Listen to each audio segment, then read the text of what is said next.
The burns have never affected my ability to be able to sew, to draw, to do anything.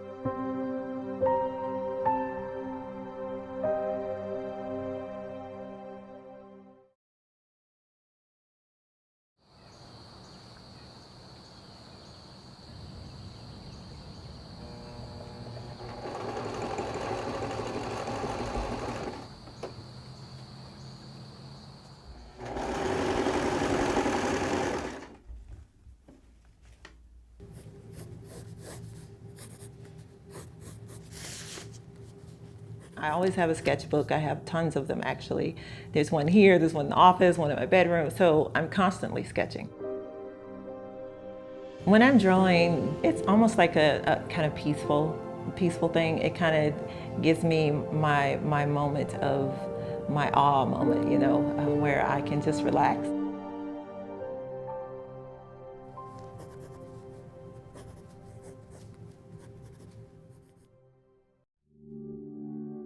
The day of the fire, I was actually 2 years old, so I don't have any recollection of it.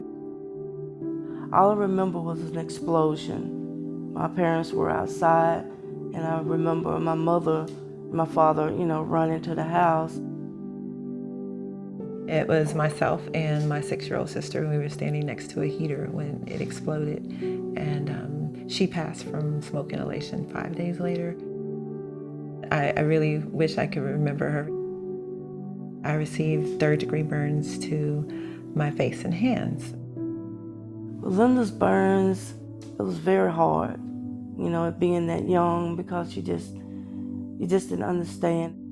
My mother taught me how to help wrap her bandages, and we had to soak her hands, and she had to wear a mask on her face to keep the scars down. I got into fashion when I was probably about 5. My mom sewed, and she was an incredible seamstress.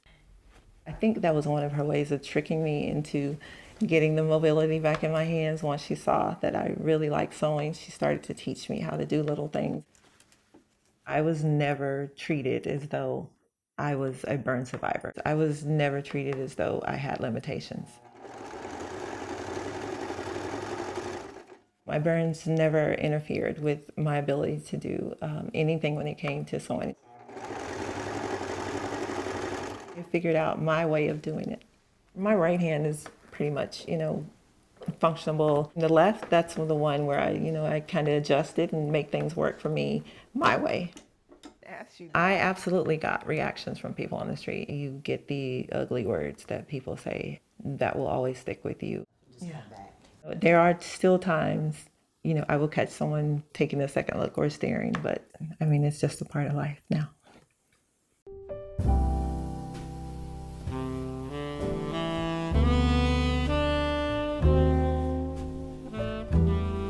My fashion line is Rowe by Rowe Thomas.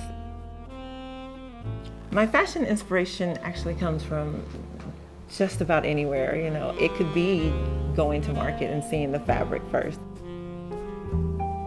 I've gotten inspiration from sitting on the beach and just seeing the colors of seashells. I say classic with contemporary style because I grew up loving Jackie O, because I love the way, even if she was riding a horse, she looked very elegant and classy. Hey. Okay. Hi. I think the turning point for my fashion was, someone seeing it and saying, hey, I want to introduce you to a producer from New York Fashion Week. And so once I did that first show at New York Fashion Week, gosh, everything just kind of took off.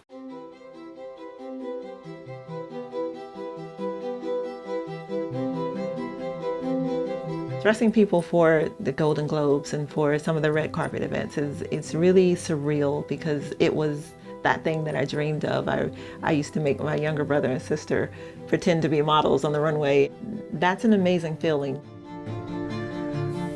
I have never seen my mom once struggle with any activity or any task she's ever been given.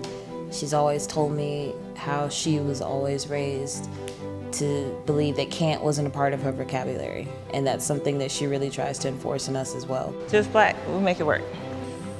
in that corner for me. Just out of the way because I need to make me a workspace. Push it in the corner right there because I need the iron. She's so dedicated and she's running around nonstop from the crack of dawn until the sun goes down. It's a really exciting process, especially going on with everything else that's happening tonight. Thank you so much for coming out this evening. I am so honored that I had so many family and friends that showed up to help me make this possible. This new collection, which is what tonight is all about, is my ready-to-wear. I've been doing custom for years, and now I'm actually going to do ready-to-wear.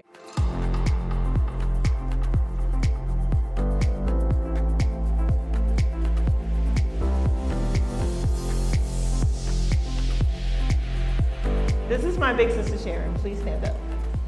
Sharon was like our mother big sister. Linda's fashion line, I think it's great. I think it's marvelous. Just really proud of her. Over the years, I still have gained more and more self-confidence. I learned how to actually look in the mirror and love that person that was staring back at me. Every time I've been asked who my hero was, whether it was in elementary school or in college, the first person that's always come to mind is my mom. She motivates me in everything that I do. Nothing ever holds her back. I love you more than air, every breath I take. So I'm happy to see everything you do, be here every step of the way.